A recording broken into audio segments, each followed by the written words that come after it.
All right, great. So good afternoon, everyone. Thank you so much for joining us. I wanted to take time to welcome everyone to this Empower Her Hour session. Hopefully a very timely session again, as we are ready to wrap up the fall term and get geared up for spring. My name is Kelly Lake. I am the C Campus Project Director here at the college, and part of the Empower Her team alongside Sajida Verji, and also Danielle Watson-Young, who are both here with us today. And today's session is facilitated by two other members of the Women's Leadership Academy, Diane and Latoya. Okay. So today's, I didn't even know. Oh, there we go. Okay. So today's session is You to the Rescue. So I will hand it over to Diane and Latoya to begin today's session. I will be monitoring the chat box. So if you have any questions or comments, don't hesitate to throw those in there, and we will get started. Thank you again for joining us. All right, thank you so much, Kelly, for that introduction. Good morning, well, good afternoon, rather, everyone. Thank you so much for being here and joining Diane and I. We are both counselors in the counseling department, and as Kelly shared, this is a very timely topic. I feel like this year, this semester has been a lot, and so really talking about self-care is an important point. So we're going to start off where the name of our workshop is You to the Rescue, Self-CPR. And CPR in this case stands for Critical Personal Rejuvenation Plan. All right, so we'll get started. Okay, so really quick, let's think about us as women, right? We wear a lot of hats. So we're going to do a quick icebreaker, just asking you one simple question. How many hats do you wear? So what I'd like for everyone to do is really quickly, I'll slide over to a poll everywhere. So I'm going to put the link in the chat. And what I want you to do is type in what different roles you play. So type them in one at a time. So if that's mom, sister, friend, caregiver, what are all of those roles? So if you click on that link, you'll be able to type in, and as we get those responses, they should appear on the screen. So everyone take a moment, think about those roles and type them into that poll everywhere link that I just put in the chat, or you can text to Latoya Bond 290 to 37607, and you can also type in responses there. And I see some coming in, so that's awesome.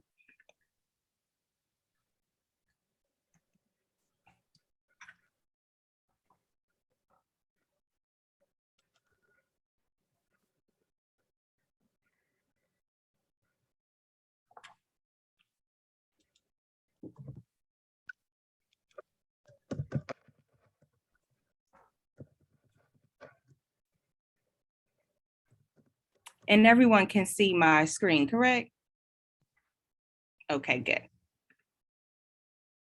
Right. All right, so we have quite a few responses that are coming in.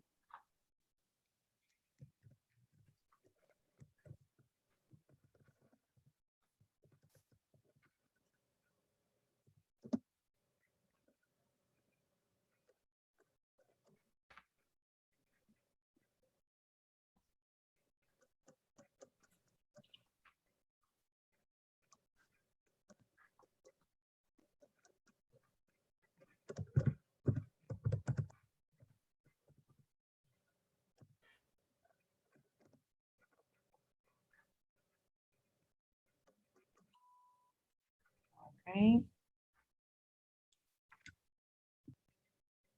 Give about another minute or so. I'll also participate and type in some of the roles that I have.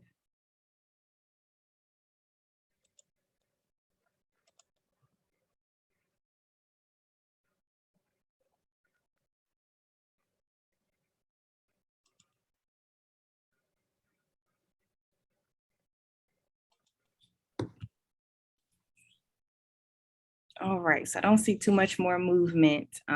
So I see, so it looks like everybody had a chance to respond. So it's quite a few responses: wife, daughter, friend. Seems like that was a lot of roles that folks in our virtual room play. Also advocate, I see, mentee, a sibling, a minister, caregiver, peer, an activist, a girlfriend, a niece, a student, a friend, a cousin, employee, mentor, sister, mom. So as women, we play all of these different roles simultaneously. So what I like to compare them to is this picture over here, where you see the different hats. And so sometimes it's hard to find that balance of all of the different hats that we're wearing. With all of those different roles comes responsibilities often with those roles. And with responsibility, can cause some stress in a lot of different areas. So I'll pass it over to my colleague Diane, and she'll talk a little bit about what stress is and the identifiers, and then we'll continue on with the workshop. So Diane, I'll go to the next slide and you can take it away. Okay, so we see that the hats, many of them are, we have beautiful hats. There's roles that we take on voluntarily, and sometimes they're involuntary. But we wear our hats like we perform our roles. So let's take a what we're going to talk about today is the hats and the stress that they cause. And so with doing that, we're going to define stress, the types of stress. We're going to review the symptoms of stress. And then there's the interesting topic that we're going to talk about rest versus rejuvenate, and critical personal rejuvenation plan. And also we'll provide some resources for you. Okay, so now what is stress? We hear that a lot. I'm stressed out, this is stressing me, whatever. But to give you some type of idea of what stress is, it's the physical, the mental, and emotional response to a particular stimuli. That's a stressor: people, places, and things. And it's also our body's natural response to a perceived challenge or threat. And oftentimes it's commonly defined as or identified as a fight or flight reaction. Now, when we're stressed, there's a release of chemicals and hormones from various parts of our body. We hear about adrenaline, the increase of our heart rate, that stress hormone, cortisol, into our bloodstream. And so it affects all of us. And it can be good. It's a motivator. Oftentimes, we have athletes that they depend on a certain amount of motivation, or definitely a motivation to get them going. We have job deadlines. We have school assignments. They can vary. And so oftentimes stress can be good, but then it can be bad in a way because too much of it can lead to fatigue and burnout. And other ailments, there could be, and then also those roles that go along with it. You can have a sick relative you're caring for, being a single parent, being an adult student, having children, and all these things can contribute to the hats we wear and the stress that's caused by them. Okay, Victoria, I'm going to check. Okay. So then we have the types of stress. Okay, so acute stress. It's usually short term. We may feel that from day to day. It can be thrilling in small doses. Like I enjoy very much going on a roller coaster, but the stress that caused before it begins is like really interesting. So too much of it can be exhausting though. And an example, traffic jam, meeting an important meeting, or planning a wedding. And then there's that episodic acute stress. That's the type of stress that we experience frequently. And it's also cumulative. And it's that type of stress where there's many demands, there's a hectic schedule, you're always in a rush, but you never seem to really get things done, or you're late. And that good example of that is that A personality, that person who they're controlling, domineering, competitive, and they operate well under stress. And then we have the chronic stress, the stress that's it's like sometimes it's like it seems hopeless, and it becomes a part of your normal. And it's almost comfortable. An example of that is poverty, unhappy relationships, and long-term illness. And one of the things that we experience here is the ongoing community violence. Now, in this past year and a half, we all know that COVID-19 has created stressors that fit into each category, whether it be acute, whether it be episodic, acute, and chronic. We have all experienced that during this time.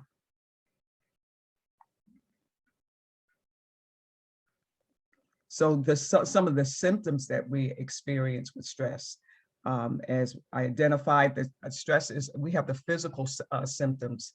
It can be that emotional tension, muscular tension, colds, where did that come from? Or other illnesses, high blood pressure, indigestion and ulcers, and difficulty sleeping, fatigue. I'm tired. I have found myself saying that a lot. I'm just tired. Headaches and backaches. And then there's the emotional symptoms, symptoms of depression, angry, and with fear, and the anxiety, and just that feeling of being overwhelmed, and the mood swings. I've identified with students, a number of them that just say, I just feel overwhelmed by so many things, so many variables that's going on in my life. And then we have the cognitive symptoms, and forgetfulness, and the unwanted and repetitive thoughts, and just having difficulty concentrating. And we see here that the symptoms of stress, grief can cause stress. It's a primary stressor. Then there's the post-traumatic stress. Again, there's panic, and then there's those feelings of shame and guilt that go along with it. And then our fears and anxiety can turn into phobias.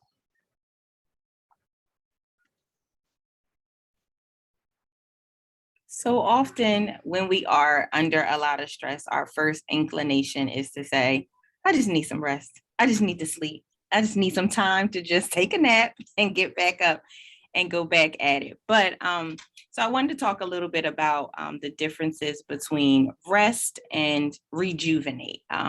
So when we say rest, by definition, it's a bodily state of just minimal function.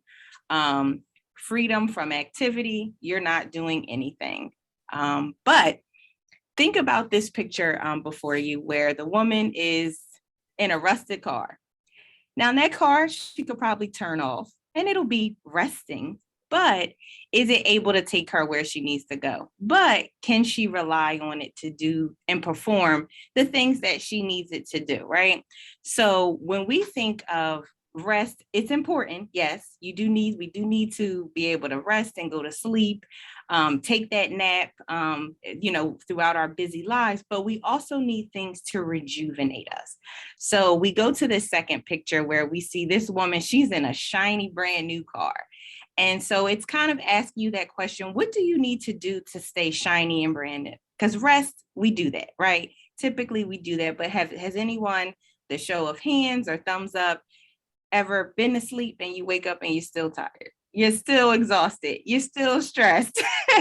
So while rest is absolutely necessity, we also need to find things that rejuvenate us. And the definition of rejuvenate is to give new rigor or restore to its original and new state. So while rest is important, that rejuvenation piece is equally important. Okay, so let me go to the next slide. So this is where we get to our critical personal rejuvenation plan. And what that is it's really just a plan for yourself. It provides an annotated guide for your personal journey, kind of like a roadmap with planned vehicle maintenance, travel activities, and rest stops along the way. Learning the practice or habit of taking care of yourself can be a challenge sometimes to do it intentionally. And this can help you in your future, professional life, personal life, every aspect, and that need to practice self-care as much as possible.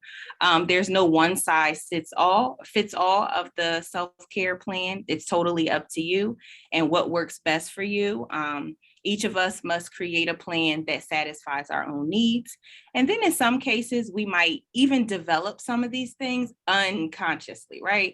So we don't intend to, do certain things. Like we don't say, okay, when I'm stressed, I tend to make a list because me personally, that's what I do. So I don't necessarily think about it. I just do it. So some of our coping strategies are things we don't necessarily think about. So what this allows us to do is just take a moment to intentionally think about what are some of those coping things. And sometimes it can be unhealthy coping things. And how can we turn those into more healthier habits? So this is just a moment to just stop and really think about yourself. So we have some different ways that things that you can incorporate in your CPR plan.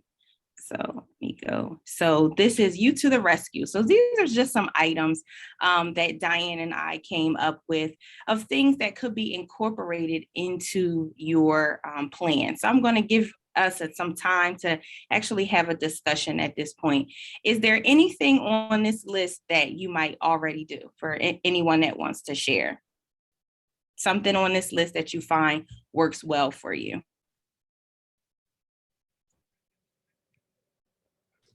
Latoya. Mm-hmm. I don't mind sharing. I just looked at it really quickly, but I know the second bullet hit me, planning ahead. I actually do that for myself. And when I worked with victims for over 28 years, that was part of helping them predict and prepare what could possibly happen, right? So if I know that on this road is more likely that I could get a flat and I'm ready for that, then I do that. I do that for my students also, recognizing the trauma might be in the room. If I'm going to show a video that can incite some of those feelings, I'll say, hey, make sure you take care of yourself. It's perfectly okay to get up and leave, but make sure you come back. So I'm planning for them. This video is going to be like 5 minutes. If you need to take care of yourself, go ahead, but I expect you to come back in 5 minutes, right? So I kind of look at the day that way. How can I predict and prepare for myself? How can I predict and prepare for my students and anybody that I'm working with? Kind of like, knowing that this is going to happen, even when I'm helping someone that might be grieving, right? Give yourself permission. You got to make it through this work day, right? But at 7 o'clock, give yourself permission to cry or take care of yourself. So kind of that predicting what I have to get done before I can break down, before I can rest, before I can do whatever, and allowing yourself some grace, right? In this pandemic, we found that our to-do lists sometimes need to get put away and we need to take care of ourselves, right? Like you said earlier, if I'm waking up and I'm still tired and I just rested, then that's not the kind of rest you need. So what do you need to do to take care of yourself? But yeah, the planning ahead is something that I always try to do. Absolutely. That's a great one. Thank you for that, Judy. I think Danielle raised her hand as well. Yes. Thank you. Yeah, I looked at the list. This is a great list. And I do several of them, but one that really resonated with me is practicing gratitude daily. Not that I'm not always grateful, great things happen, big things happen, you're grateful, but, just recognizing that, yeah, this is a challenging time, but there's always something that we can be grateful for. Like on the other side of the list, it said recognize small wins. Those little things that we might overlook is, I'm grateful for that. And I too am a list maker, Latoya. So I write it down now, so that I can reflect back on it the next day or, down the road a little bit, just to remind myself. So I actually, in this season, in this past couple of years, I kind of had to keep working on it, reminding myself, Danielle, come on, don't go there, don't you dare. Yes, it is tough. No, there's no toilet paper in the store. However, you got some to last you a little while until, you can get, what have you. So that one spoke to me. Definitely. Thank you for that, Danielle. But definitely, yeah, recognizing those small wins that if things don't go perfect, that's okay. It's always typically something we can recognize that went right, even if things didn't go perfectly. Anyone else want to share? I'll share. Hi, it's Janavia. One thing that's on the list that I do is I communicate my feelings.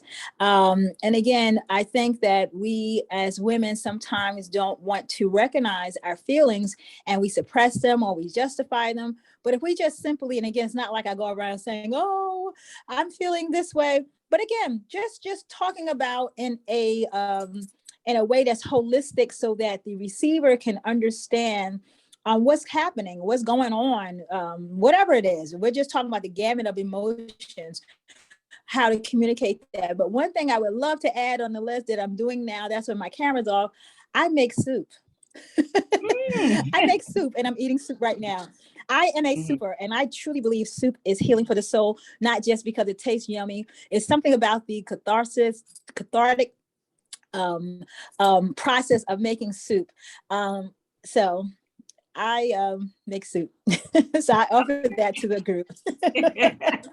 That's awesome, Janavia. I'm eating a wonderful chicken barley right now, and it that feels sounds so delicious. good. It's so good. Especially in this cold weather, soup sounds awesome. Yes. But that's actually a great segue into my next question to all of you. And is there anything on the list that you wish that you would want to add to your CPR plan? So if there's something that, you know, is on the list, or it could be off the list too, that you're thinking just in reflecting that you would want to do more of. Well, one of the things I do want to say is that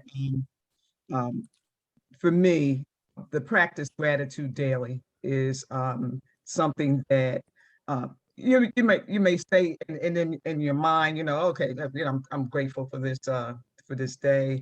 However, for me, particularly during this period of time, it has been something that I'm definitely become focused about and say, what can I be thankful for today? And even before I get up, it's like I'm grateful for the fact that, you know, my eyes open and I'm making movement.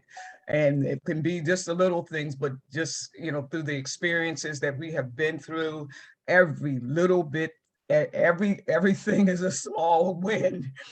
So I'm just grateful for and I just become conscious and focused of that and all throughout the day.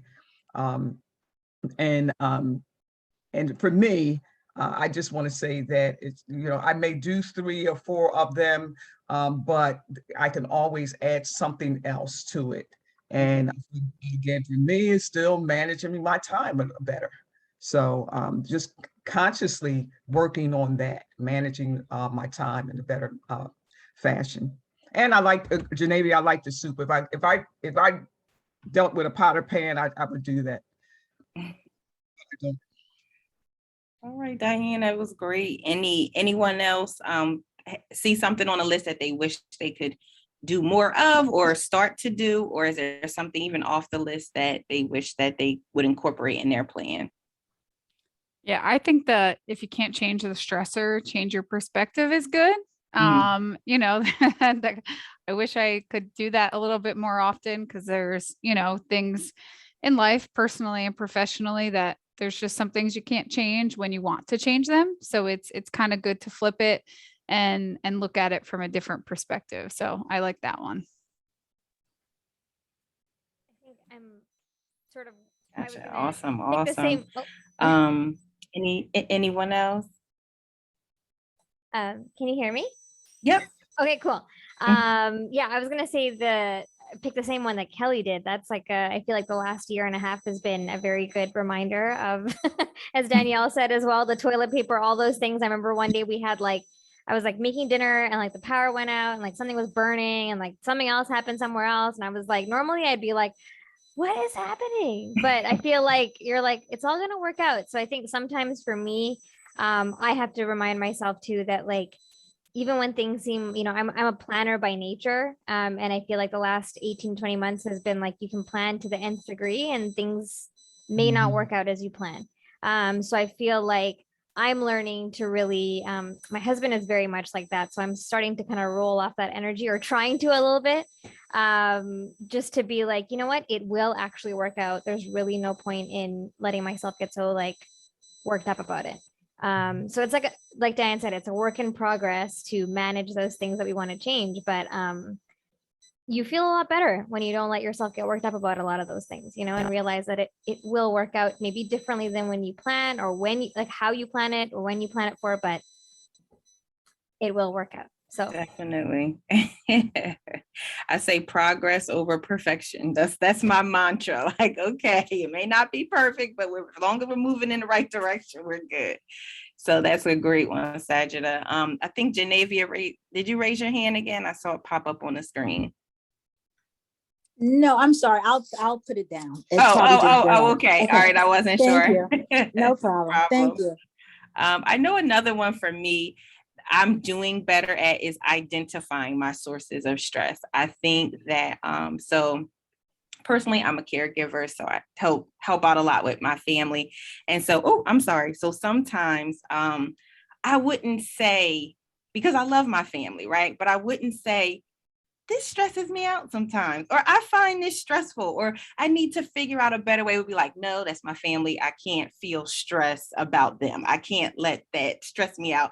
And so now I've done a lot better just saying like, I love y'all, but this is hard sometimes, or I love y'all, but this is at times stressful. So how can we all work together to make it a little easier on me? And so since I've been able to identify what some of those key things are, whether it be like, the nighttime routine, and that was stressful, I would say, you know what, this is a lot. Let's figure out a way to make things a little easier. So since I've been able to really identify and allow myself to say things are hard, or allow myself to say this is stressful, I'm able to kind of have the clarity to say, okay, well, how can I change what I can? How can I make things a little easier? So for example, I do, instead of everyone's medicine, doing it every single day, I do it all on Sunday, and it's all the week's worth. So that makes it so much easier, throughout the week. So it's so for me, it's really being able to allow myself to identify my stress, my habits, my attitudes, and it just makes things better because I'm able to accept like, okay, it's okay that it's stressful. Let's figure out a way to kind of manage that a little bit better. So anyone else want to share? It's me again. It's Danielle. Okay. LaToya, that was so super awesome. Thank you for sharing that. A lot here recently during the pandemic, you hear or you see it's okay to not be okay. And that's good. But I read recently where it said it's okay to not be okay, but it's not okay to stay there. And that's what I understand you to say. That's awesome, because I was just talking to my daughter, Amber, last night about that. She's a senior. She's getting ready. So we know what comes with all that, the stress and whatever. And then she's allowing other external things to stress her out. And, me and my middle-aged self that don't let that bother you, but you can't tell a 20-something-year-old that, because it bothers them. You know what I mean? It's just that. So I love that you shared that. I did want to chime in for two things on the list. This is a twofold. It says exercise, and somewhere I think it said eat healthier, make an effort. That is very elusive for me. It's something that I've really been working on forever, it feels like. And I had gotten it down right at the start of the pandemic. The college had a program, Naturally Slim. Right before it started, I got into that program, and I appreciate the college for the wellness initiatives. And I did well, and then we went into the pandemic, and I was doing well with, the habits, the routines, what have you.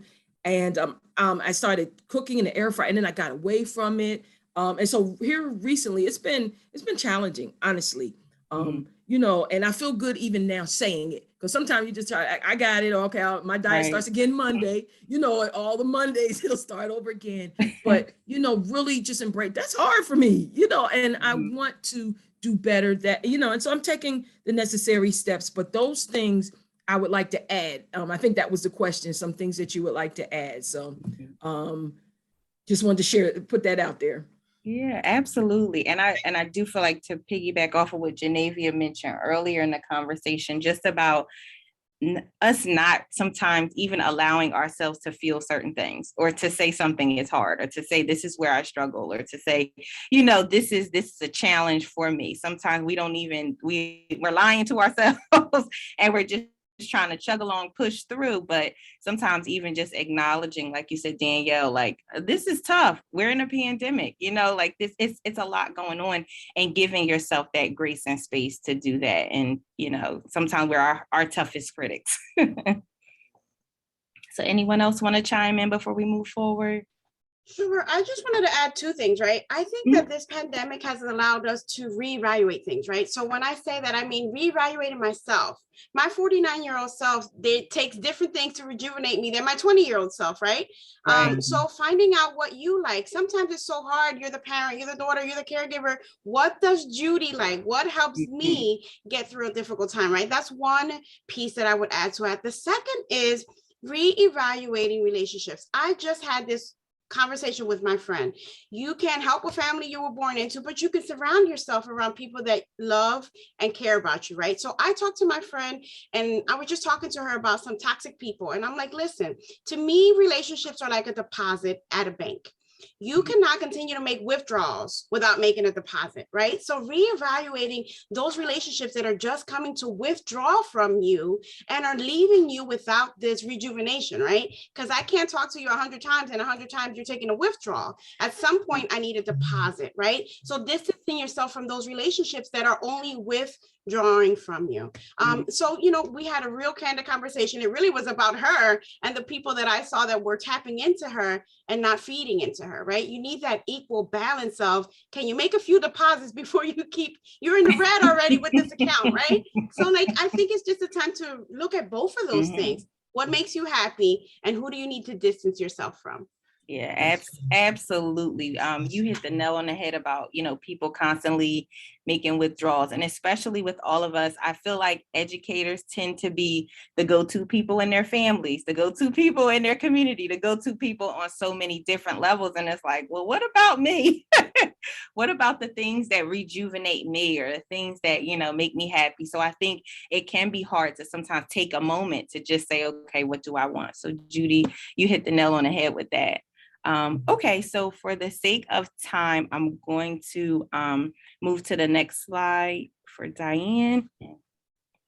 Okay, so words of encouragement, I think that's very important. And what are some of the things that you may say to yourself as when you to care for yourself when you are stressed? And there could be empowering words that you say to yourself. There are personal sayings, there are famous quotes, and there's also comforting words. I like to say that, are you up for the challenge? A lot of times, sometimes changing the wording can be can have a different. We look at it from a different perspective. You can say, well, what are the obstacles? Obstacles are things that we want to avoid, but challenges, for the most part, people want a challenge.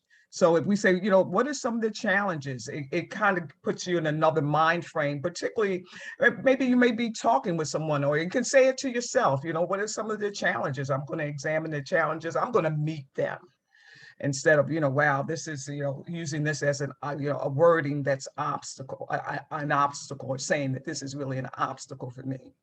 And it's just some examples of just little phrases that we can use. And I had a list of them, but there's some that that kind of stuck out. It's like a little progress each day adds to big results. If you do just a little of something, you can have your list every day, and that can stress you out if by the end of the day you don't meet all of them. But say if you have 10 things on the list, or if you have 5, you meet 2 or 3.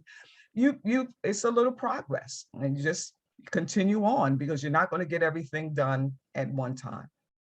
Another one I like is breathe in, breathe out, and then move on. Don't stress the could haves. If it should have, it would have. I like that. I really do. When things go wrong, don't go with them. A positive mindset brings positive things.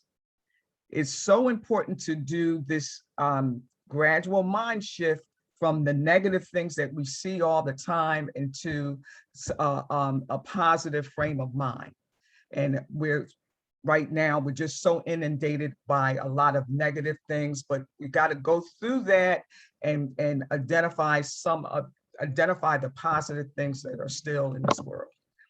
So, and I would say, and some of you may have your own little sayings, and they could be from various, they could be biblical quotes.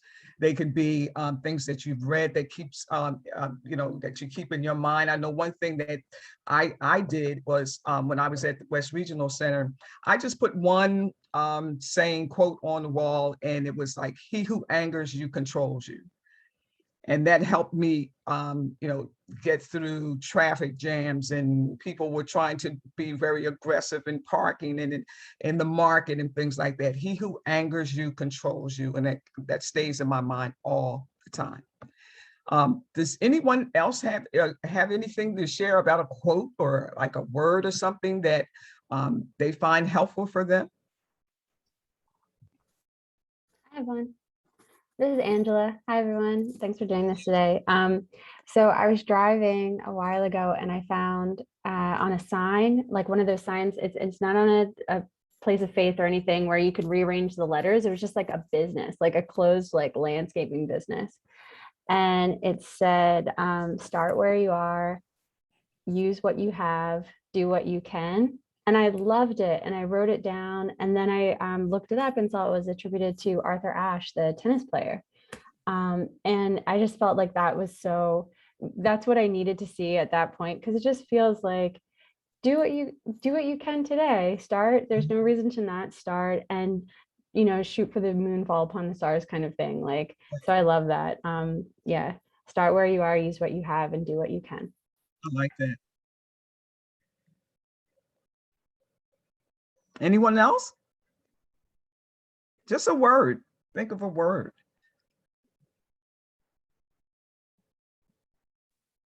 Okay. I guess for me, it's Danielle, that breathe, just breathe. Because when you do that, sometimes you just inhale whatever and exhale whatever it is that's bothering you. We one of the Wellness Wednesday events was on teaching on the benefits of breathing and how to breathe properly, to relieve stress. So that one stands out for me. Okay, great. So what I was thinking that we could do is an activity similar to the first one, where we put in our favorite words of encouragement. And what I was hoping is we can have it like an image, and I can save the image and send it out to everybody. So I am going to put a new link in the chat. Let me just activate it. Okay.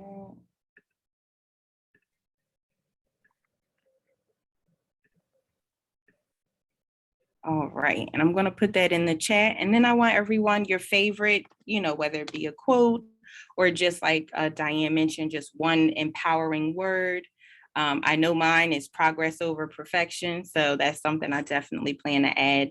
And then maybe we can have like a collage of just positive words that we can share with everyone.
I see keep is a big one. So how I'm reading is like, keep moving, keep progress. You know what I mean? Like that big word keep is really speaking to me.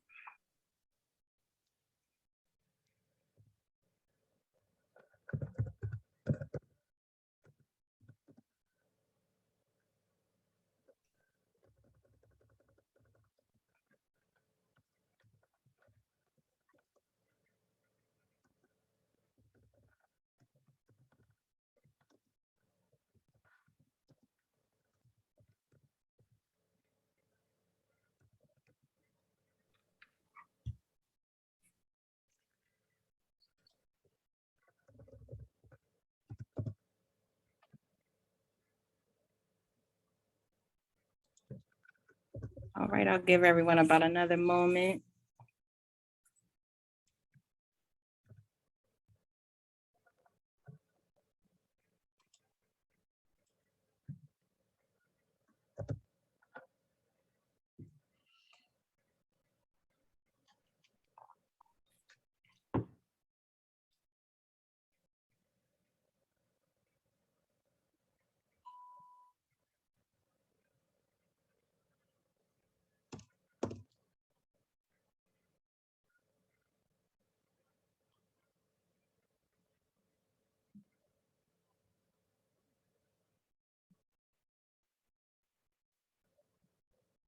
You put mine in the In the chat, yeah, I put it in. I submitted it in for you.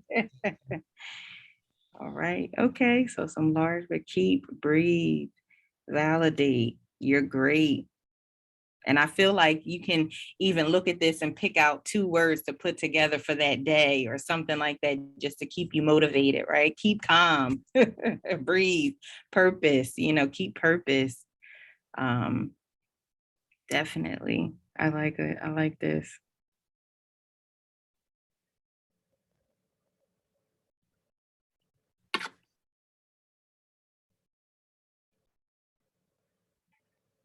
All right, so I am going to go back to, looks like everyone got an opportunity. So we'll just go to our last slide, which is just some resources. So Kelly, can I share this with you and you share it among the group? Would that work okay? This list of resources? Yeah, that would be great. Okay, all right, Thank you. perfect. Yep. So we have some websites that talk about, stress management, in particular, some books, 2 books in particular, Set Boundaries and Find Peace. I read that book earlier this year, and it was very instrumental. I had my husband read it. We read it together, it's a very good book and a very practical book, and small things that you can do to kind of start to set those boundaries in every aspect of your life. That's what I really like about the book. It talks about pretty much everything. Also, another great book is Burnout: The Secret to Unlocking the Stress Cycle. So that's another really good book that we're recommending. And then there are 2 videos at the bottom. There are videos from the counseling department. One is Success Over Stress. So it just talks about how to manage stress so that you can, optimize your performance. And then the next one is Meditation 101. I don't know about you guys, but coming back to campus full time, I think I might need to have some meditative practice and different things like that, because that is something that I'm a bit nervous about. So that's just talking about meditation if you're new to meditation, and then some resources also with meditation. So at this time, we'll take any questions that you might have. And on the behalf of myself and Diane, thank you so much for coming and having this important dialogue with us. I do want to mention, Latoya, Sure. a lot of very good workshops from the counseling department. One of the things that I do want to, you mentioned meditation, and you mentioned another good workshop that we provide, but and also too, we provide grief and loss.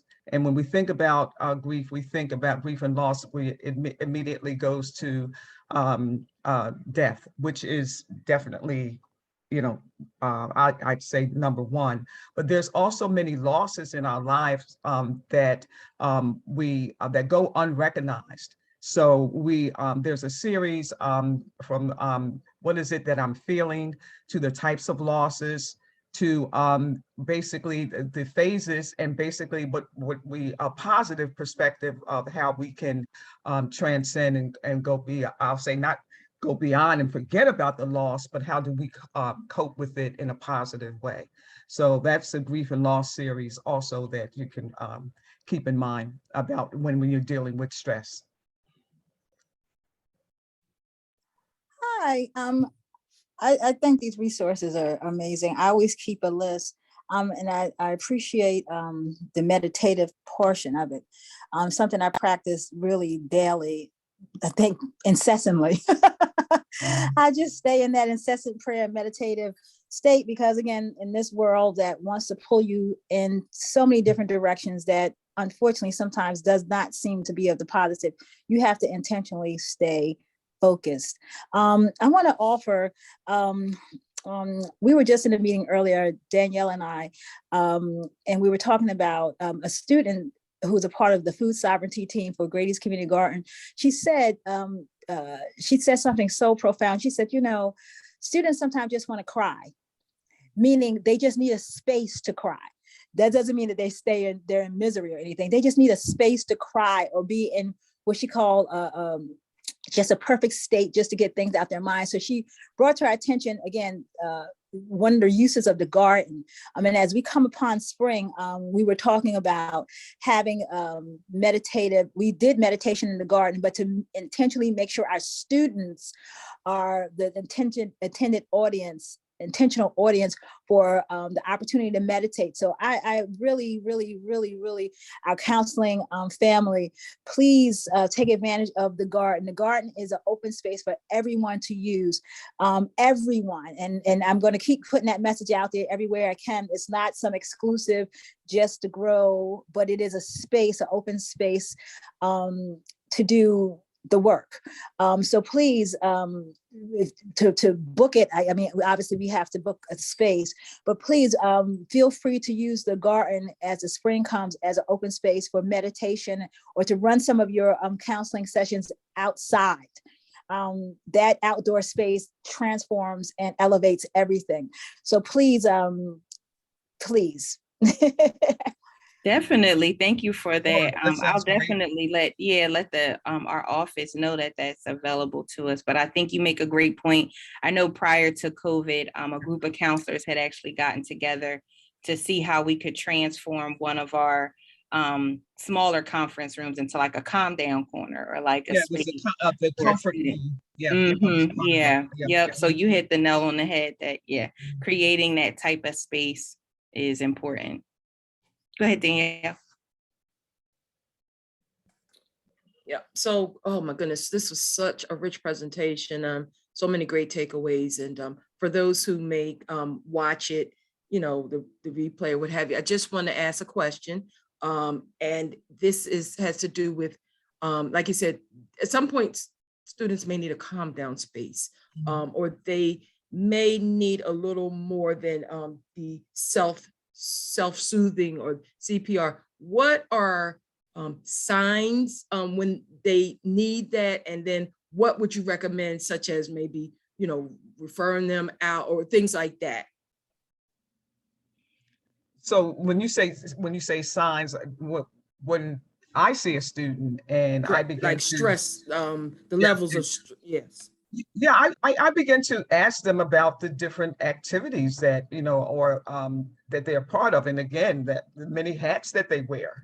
And in identifying that, I can begin to identify that there's stressors in their lives. And then I go to that, and I may say, that sounds like, you're doing a lot. That sounds stressful. And once that person begins to, yeah, it is, or sometimes a person may be a little elusive, but we have a lot of resources that are available. And sometimes a person just needs to talk. Single stop is another very, we work in conjunction with single stop. And then we also have outside resources too, and the list goes on and on.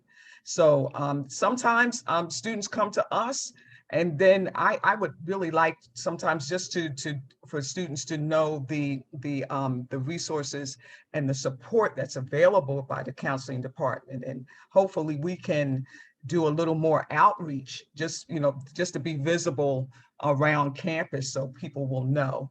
But it's Latoya, I'm not sure what you do, but I think just talking with someone is just so vitally important, and connecting with them. And I think Starfish is another resource that when students, they don't come to us, but an instructor may refer them. Right. That has been very helpful too. Yes, definitely the referral system has been really good because it allows us to intervene if a professor notices a student. Sometimes it doesn't come off as necessarily crying, but anger. A person is angry, and then when you sit down to talk with them, come to find out they've just had a very traumatic event happen in their life, and they're trying to navigate that in school, or they're just overwhelmed in general about, the different responsibilities that they have. So yeah, I think it's important for our entire campus community just to stay vigilant of those things, and provide those referral, and most students, we just contact them, hey, so and so cares about you and just wants us to chat, how you been, what's going on, and they've been pretty receptive to the referral system, in my experience. So definitely utilize that. That's checked on a regular basis, and counselors follow up within 24 to 48 hours after the referral is made. So that's been going really well, especially during the pandemic, where we haven't had that touch, on campus, or that opportunity to do a lot of outreach on campus as well. So similar to what Diane said, if you see a student who might be struggling, and just might really need someone to talk to, then definitely send them our way. A lot of times we'll try to not only talk with them, see what's going on, but get them connected to those outside resources. And at times we'll even meet with them until they have that first therapist appointment, or they have that first appointment. So students aren't kind of left hanging, or in limbo while they wait to get those outside services. And I agree. And then sometimes, Danielle, it's just they can they're just not motivated. They'll come and it just may be, I'm going through the motions, but they lack the motivation and drive, and they may not be angry. They may not, sometimes it's a flat affect. And then I begin to probe. Yeah. So it's important that, as a counselor, what I begin to look for, and then from there, in that conversation, provide the resources and supports that they need. Right. Thank you both. And the reason I ask is, again, for students who may listen after the session, and also with the, the amount of violence and the homicide rates in Philadelphia, that's a stressor. That's a stressor for those who live in the city, those who work in the city. And our students are super resilient. I love that about our students. They motivate me. I'm like, oh my goodness, when I hear some of the things that they're facing, and I'm like, and you're still here in school when you got this, that, and the third going on in your personal life. But there's only so much, there's a limit to what we can tolerate or deal with before, it begins to affect us in ways that are unhealthy. And so, and some students are they're afraid to come to school because of the violence that's maybe in their communities and things like that. And so that's something that, definitely want to, pay attention to, and so this is what I'm telling students, let them know there are resources here. Like you said, we care. And I love that there's a grief, the counseling center. I just got to give y'all a shout out. The workshops you're doing are outstanding. I get a list Ms. Val, make sure I get the hard copy too of the listing of resources, because I meet with so many students, and I encourage them, go take advantage of these resources. They're free. Somewhere else you're gonna have to pay a whole lot of money. So let me, I can talk, but I appreciate the work that you're doing. Thank you for that response. Thank Communal you. loss, that's for sure. That's a communal loss that our students that impact them for sure. I agree, Danielle.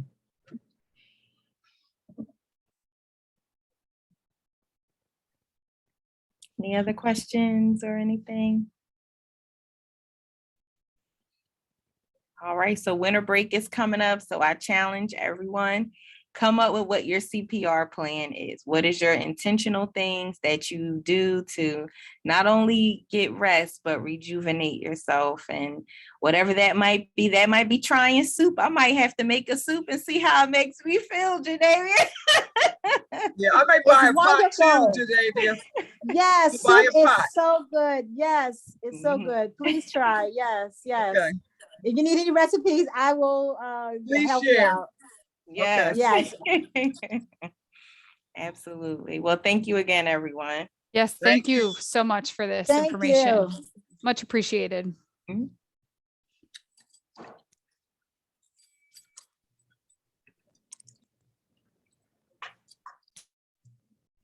Latoya, you want to stay on for a few?